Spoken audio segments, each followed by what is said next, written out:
भारत के स्वतंत्रता संग्राम की गौरव गाथा में कई नायकों के नाम अमर हैं, परंतु कुछ ऐसे वीर भी हैं जिनके बलिदान और योगदान समय के साथ गुमनामी के अंधेरे में खो गए। इन अनसुने नायकों में गणेश शंकर विद्यार्थी का नाम एक चमकता सितारा है। एक पत्रकार, स्वतंत्रता सेनानी और सांप्रदायिक सौहार्द के प्रतीक। विद्यार्थी का जीवन साहस, निष्ठा और निस्वार्थ बलिदान की प्रेरक कहानी है। 26 अक्टूबर 1890 को इलाहाबाद में जन्मे इस महान व्यक्तित्व ने अपनी कलम और कर्म से स्वतंत्रता संग्राम को नई दिशा दी और सामाजिक एकता की मिसाल कायम की। गणेश शंकर विद्यार्थी का जन्म हिंदू कायस्थ परिवार में हुआ था। उनके पिता मुंशी जय नारायण मध्य प्रदेश के मुरैना में एक स्कूल शिक्षक थे। मुरैना और विदिशा में प्रारंभिक शिक्षा प्राप्त करने के बाद गणेश शंकर विद्यार्थी ने 1907 में हाई स्कूल की परीक्षा उत्तीर्ण की। गरीबी के कारण वे उच्च शिक्षा प्राप्त न कर सके और कानपुर में पहले एक मुद्रा कार्यालय में क्लर्क, फिर हाई स्कूल में शिक्षक बने। हालांकि विद्यार्थी का असली जुनून पत्रकारिता और सामाजिक कार्य था। देश में बढ़ रहे राष्ट्रवादी उभार ने उन्हें गहराई से प्रभावित किया। उन्होंने क्रांतिकारी पत्रिकाओं, कर्मयोगी और स्वराज के लिए लेखन शुरू किया और विद्यार्थी उपनाम अपनाया, जो उनके ज्ञान के प्रति समर्पण को दर्शाता है। 1911 में हिंदी पत्रकारिता के दिग्गज पंडित महावीर प्रसाद द्विवेदी ने उन्हें अपनी साहित्यिक पत्रिका सरस्वती में उपसंपादक का पद ऑफर किया, लेकिन समसामयिक मुद्दों और राजनीति में रुचि के कारण वे अभ्युदय नामक राजनीतिक पत्रिका से जुड़े।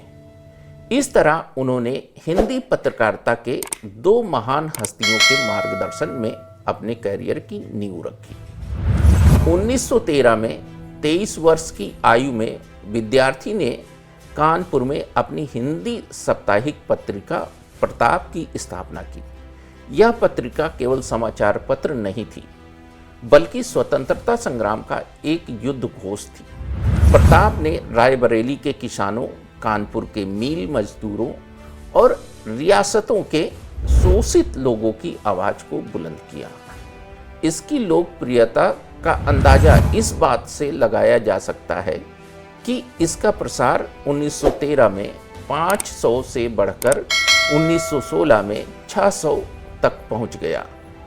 अपने लेखों के लिए विद्यार्थी को कई बार मुकदमों, भारी जुर्माने और 5 बार जेल की सजा का सामना करना पड़ा। 1915 में उन्होंने कहा, अब समय आ गया है कि हमारा राजनीतिक विचार और आंदोलन केवल अंग्रेजी पढ़े लिखे लोगों तक सीमित न रहे, बल्कि आम जनता तक पहुँचे। उनकी यह सोच लोकतांत्रिक भारत की नींव रखती थी। उन्होंने किसानों को हमारे सच्चे अन्नदाता कहकर सामाजिक भेदभाव को चुनौती दी। प्रताप के माध्यम से उन्होंने ब्रिटिश नीतियों की आलोचना की और सामाजिक समानता की वकालत की। गणेश शंकर विद्यार्थी 1916 में लखनऊ में महात्मा गांधी से मिले और राष्ट्रीय आंदोलन में पूरी तरह कूद पड़े। उन्होंने 1917 से 18 के बीच होम रूल आंदोलन में हिस्सा लिया और कानपुर में टेक्सटाइल मजदूरों की पहली हड़ताल का नेतृत्व किया।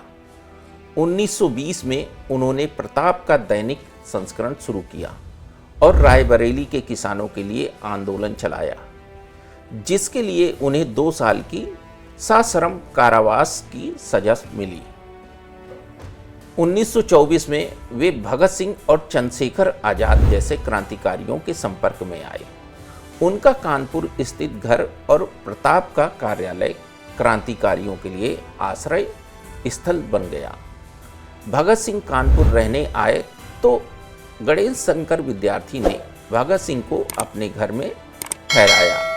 उन्होंने अपने अखबार प्रताप में भगत सिंह को नौकरी दी। कानपुर में भगत सिंह ने कई गुप्त बैठकों में हिस्सा लिया, जहां ब्रिटिश शासन के खिलाफ रणनीतियां बनाई जाती थीं। गणेश शंकर विद्यार्थी के प्रताप प्रेस ने क्रांतिकारियों को एक मंच प्रदान किया, जहां वे अपने विचारों को बिना डर के व्यक्त कर सकते थे। गणेश शंकर विद्यार्थी ने इस दौरान भगत सिंह द्वारा लिखित कई लेख प्रकाशित किए, जो युवाओं में देशभक्ति की भावना जगाने में सहायक सिद्ध हुए। गणेश शंकर विद्यार्थी के प्रताप अखबार में भगत सिंह के लेख बलवंत सिंह के नाम से प्रकाशित होते थे। 1925 में जब कांग्रेस ने प्रांतीय विधान परिषदों के चुनाव लड़ने का फैसला किया, विद्यार्थी ने स्वराज पार्टी के टिकट पर कानपुर से शानदार जीत हासिल की और 1929 तक उत्तर प्रदेश विधान परिषद के सदस्य रहे। 1929 में वे उत्तर प्रदेश कांग्रेस समिति के अध्यक्ष बने और सत्याग्रह आंदोलन का नेतृत्व करने वाले पहले तानाशाह नियुक्त हुए।